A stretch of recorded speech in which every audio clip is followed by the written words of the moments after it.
I was asked the question, what I thought therapists as individuals could do to help improve the industry. That's a hard one because notoriously in our industry, we are self-employed. We work one-to-one with our clients. It's more frequent that we have this job that's in isolation rather than within a camaraderie, bigger group. So it can be isolating in our ability to feel that we have any power in which to make changes in our industry. But there are some basic things that you can do, and one of them is to get involved in a local professional association. They are pretty much, most of them are volunteers. They're the ones that are going out there and spending time making change, getting involved. There's also things like the NMC, which is elevating and educating both practitioners and those in the industry.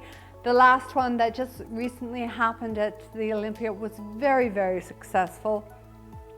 Very much impressed all the people who participated, as well as the judges. The judges were exceptionally surprised and pleased at the quality of performance from the competitors.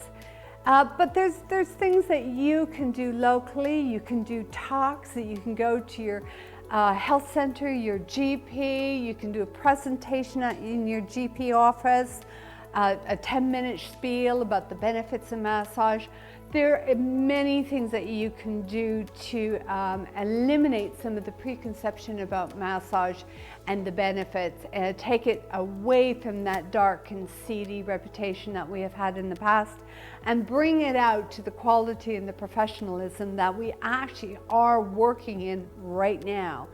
So it's just up to you to be able to communicate, get involved with those around you, see where your opportunities lie, and have a read of what I've written in the blog for this one.